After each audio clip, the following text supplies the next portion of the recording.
G'day and welcome back to the channel. A special message for my Australian viewers. G'day cobbers, how's it going, eh? Right, yes, some changes are afoot for your regulations. I don't know how many of you realise this, but CASA are making some changes, and as a result of those proposed changes, they want your feedback. They want you to tell them what you think of the changes. So I'm going to link to the survey form in the description of this video. So if you go to the description, click on the link, it'll take you to a page which then leads you to a survey form. Provide you with extra information as well because they want your feedback, and it's quite important because it's this whole registration thing. And we know, I mean, I've said in the past, I think CASA has done a really good job of balancing, you know, the rights of the model flyer and drone flyer versus the need to ensure that things are done safely. I think they've done a pretty good job. Some of the way they've stratified in terms of mass, I think there's a 2 kg limit or something or other, and I think the 100 gram cutoff is a little bit low. Everyone else in the world sort of goes 250, Australia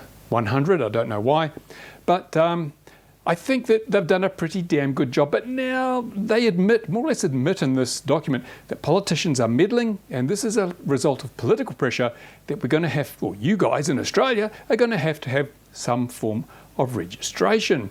And it will apply to all models and drones. Well, actually, no, it won't apply to all models and drones over 250 grams. Read the whole document, but basically I'll try and condense it down for you. If you fly fixed wing model aircraft at CASA approved flying fields, then you won't need to register. Okay, so that's their concession. You know, you can be flying your petrol plane or your I don't know, your FPV wings, that's fine. You won't have to register so long as you're only flying at a CASA approved flying site. Now that's kind of tricky because it's not MAAA approved. It's not the Australian National Model Flying Body approval that matters. It's CASA's approval. So it's a double-edged sword. In some ways, it means that you may not even have to be a member of one of the national model flying bodies in Australia, so long as you are flying at a field that's been approved by CASA. So you might want to fly on your own property. You can go to CASA, I assume, and apply to have your area approved, in which case you'll be able to fly your models there, regardless of their type. Well, no, as long as they're fixed wing, because I'll get onto that in a moment. But if you're flying fixed wing models on your own property and you get it CASA approved, you won't have to register. Now that's kind of a bonus. But one of the things I noticed in this document is that they use 3 terminologies to describe the kind of things we fly. They're talking about RPA, remotely piloted aircraft. That covers everything. It's a broad umbrella. If it flies and it's radio controlled, it's an RPA. But then, and something rather unusual for a regulator, because I've complained about this before, regulators they've treated everything the same. All RPAS or drones, there's been no distinction for the traditional hobby, but CASA has at least made a little bit of a distinction, because they say RPA, which covers everything, they refer to drone, but they don't really say what drone is. Drone is kind of, they use drone a couple of places. I'm thinking, well, okay. And then they say model aircraft. So one assumes, because it's pretty light on detail, one assumes that model aircraft is traditional fixed wing model aircraft. You know, the Bixlers and the old Black Magic and all the old planes of yesteryear, little sticks and all that sort of stuff. They are model aircraft. You can't mistake that. But if it's a multi-rotor, then it becomes a drone. And everything is an RPA. But what concerns me is that there are going to be some grey areas here. I mean, these guys are not model flyers. I don't know that they know what they're doing. So they've said model aircraft, and looks like drone is multi-rotor. But what about if you've got a scale model Chinook? You know, twin rotor helicopter. Is that a multi-rotor? Are you allowed to fly that at a CAA field without having to register? Well, there's no clear indication in this document. There are also some other rather odd things that I've noticed. For example, it says, let me read from the document itself, the overview document. It says that the registration and accreditation requirements are proposed to apply, with certain exemptions, to the following RPA. RPA more than 250 grams operated recreationally, and all RPA operated commercially, including excluded RPA operations regardless of weight. A little bit convoluted there, but this is the bit I want to refer to. The RPA registration and accreditation requirements are not proposed to apply to the following: RPA 250 grams or less that are operated recreationally, or model aircraft at a CASA approved model airfields, or RPA operated recreationally indoors. Now, this is interesting. I've already gone over the CASA approved model flying fields, but RPA operated recreationally indoors. Does that mean that if you have a model aircraft or a drone, because RPA means either, and you're flying it indoors in a hall or something, then you don't need to register. But if you then video that and put it on YouTube, which makes it a commercial operation, you need to register. I mean, the whole registration thing to me, people who watch me regularly know I'm anti-registration. I always ask, show me where registration has either stopped someone doing something stupid or has enabled you to track down someone who's done something stupid, because the nature of drone incidents is such that very, very rarely do we actually get to recover the drone if there is one, because they're all sightings. Very few cases where there's actually been a collision. And even when there's a collision, the odds of actually finding a part of the drone that has the registration number on it are pretty small. In the case of the drone that hit a military helicopter over New York Harbour, they recovered a motor, and it was the serial number on the motor that enabled them to track it back to the owner, not a registration. So, yeah, this is a feel-good thing. And this is, as I say, they refer in this document to the political thing behind this. And let me just read the piece that is a bit of a giveaway there. It says, the government supported the introduction of a mandatory accreditation and registration scheme for drones last year. This was in response to the recommendations from a Senate Standing Committee on Rural and Regional Affairs and Transport Inquiry. So it's all driven by government departments. It's all political. It's all driven by government departments.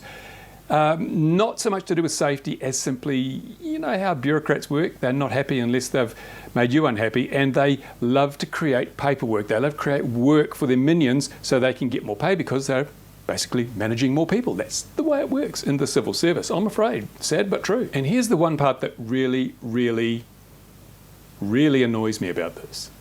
If we look at the figures, we see that 90 to 95% of all RPAS/drone/model aircraft activity in Australia and basically around the world, 90 to 95% of it is recreational. It's people like you and me that go and fly things for fun, right? So we're 95% of all the activity in this field. Commercial operations are tiny. You know, we've got a few people doing tests, but there's no large-scale drone delivery. There's a little bit of surveying and a little bit of inspection done with drones, but it's tiny. It's tiny compared to the amount of flying that's done on the weekend by keen enthusiasts, right? So I want to read you how the government went about coming up with their proposal. Let me just read again from the thing here. It says, CASA has previously consulted with the community on drone registration and accreditation. With the community. Now, that sounds promising, doesn't it? But let's go on further. It says, in November 2018, a group of drone industry experts met to consider drone registration and accreditation. Hang on a minute, drone industry. We're not talking drone users, drone community. We're talking about industry, the people who make the money out of drones, right? They're not representative of the 95% of people who fly these things for fun, and they're not making money out of anything, right? So we haven't had a voice in CASA's consultation, or at least not a big voice. It says this technical working group, made up of industry representatives, was established by the Aviation Safety Advisory Panel.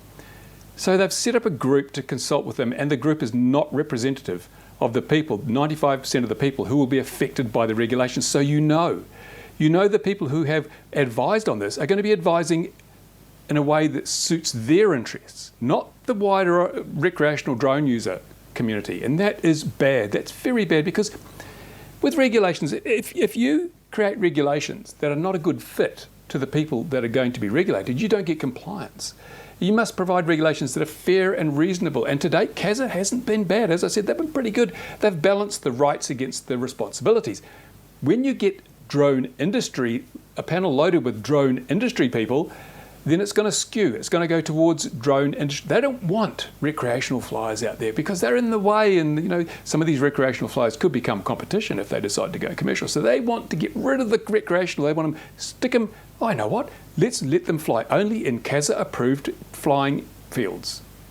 Where did that come from, eh? You know where that came from. So this is CASA, you're starting to smell a bit here, I'm afraid. Okay, and it says here, the aforementioned group, strongly supported the introduction of a scheme. However, there were some concerns expressed about the impact on some model aircraft owners and operators. So they did the token, it might affect model flyers before going. Moving, next point, please. Okay, so that is where they're coming from. So as a result, if you're a member of the model flying or the drone flying community in Australia, you're going to have to go in on the survey and make it very, very clear that you want to protect your rights to use the airspace. Otherwise, you're going to be sidelined, and this whole registration thing is just the start. I mean, as many people, I'm not a conspiracy theorist, but I've noticed that a lot of times when governments want to clamp down on something, be it firearms or be it whatever, they'll say, well, we just want you to register. We just want you to register so that we can track things and we can catch the bad people. But then when public opinion gets stronger and the politicians have their knee-jerk reactions, it becomes, well, we need to actually get rid of it. This is too dangerous. Let's get rid of it. We've got a list of all the people because they registered. So let's go through and make sure that they have disposed of their firearms, their whatever, their drones, because we can't have people using these things in public. It's only a matter of time before they bring down an airliner. You can see where this is headed. Now, this isn't conspiracy. This is a proven method of dealing with issues like this. It's been done time and time again by governments all over the world. Australia is no different. So that's why one of the reasons I'm so strongly opposed to registration, because it solves no problems, it prevents no bad actions, it doesn't track down bad actors, but it does give governments a thin end of the wedge to start peering out, start banning stuff and getting rid of stuff and shaping a community to what they want instead of what the community wants. Not good form. So, as I say, you need to go to the site, link in the description, have your say. It's only open to Australians. It asks for your postcode and it's going to verify that you live in Australia, which, okay, fair enough. It's not so bad. And you've got until mid-February, I think February 25th or something like that to do it. So don't delay. Don't think, I'll do it next week, I'll do it tomorrow. Do it now. Just you watch this video, go right away, do it now. Otherwise, you'll forget and you'll miss your opportunity to have your say. However, I have to say that even though they are consulting, I don't know that they'll be listening. This is typical, again, of government departments and of political governments and so forth. They are required by law to consult. It's a point, when they say you must consult with the people. This is a democracy, you must consult with the people. But they don't say you must listen. And I've seen it time and time again at local government, at central government. They go through the motions, they consult, everyone puts their submissions in, there's huge wads of paper and emails and things, and nothing changes. They just carry on doing what they wanted to do. And then they go on the checklist, we consulted, tick, fully compliant with the law. That's the way it works. It's about complying with the letter of the law, not the spirit of the law. They're not interested in ensuring democracy prevails, just that they have ticked the box on the form. So you guys still need to go and make your opinions felt. So there should be a lot of you in Australia. And so if you're a drone flyer in Australia, a model flyer, and you know people who don't use YouTube or whatever, still tell them about this thing. Tell them to go and do it. You must spread the word because you've only got a few weeks. And if you don't, well, you're really up shite creek without a paddle, aren't you? You really are. There was some other information here which you'll probably see. I think the drone registration, I'm thinking it's going to be about $20 a year if you're just a recreational flyer, which is not too bad. But I mean, again, why should you have to pay? What they're doing, this is another thing that governments often do. And I'm not cynical, I'm just old. I've just been around long enough to see this happen so many times. Previously, we had a right to fly our models. We weren't hurting anybody, we weren't causing any problems. We had a right to fly our models. What governments do is they come along and say, no, take the right away and we'll sell it back to you. So they're selling it back to you for $20. They took it away from you, got no compensation. Now they're going to sell back your right to fly. That's not good enough. I mean, what are you getting for your $20? Nothing you didn't have before. So they're effectively stealing $20 out of your pocket so that they can put you on a list so that later on when they decide, drones are just too dangerous, people are doing, more likely drones are seeing things they shouldn't see. So we're going to basically outlaw them or put more restrictions on. It's terrible being old because you get to see the same things happening time and time again and people forget or people just don't care. Or the governments rely on the fact that people have too much inertia. They won't do anything. There you go. That's my old man's rant for today. Well, hopefully it's a heads up for you Aussies. So get out there, do it now. If you don't, you'll be in trouble. I shall come over and I shall deal with each of you individually and you won't like it. So there you go. Thank you for watching. As I say, tell other people about these informational videos that I put up, these rants, the news and all that sort of stuff, because everyone needs to know. We are going to save this hobby one rant at a time. And I'm leading the charge because there's not a lot of other people doing it. Hopefully I can get you guys worked up enough to actually do it. Get off your backsides and do it. Let's go out there. We're not hurting anybody. We are not endangering people or property. We are just enjoying ourselves in one of the most wholesome, healthy, outdoor hobbies there is in the world. It's decades old, and I really worry that young people are going to be barred from this hobby by silly bureaucrats and their silly rules. There you go. Thanks for watching. Thumbs up. Remember, thumbs up if you like the video, and if you don't like it, thumbs up. And thank you to my Patreon supporters for making this all possible. Bye for now.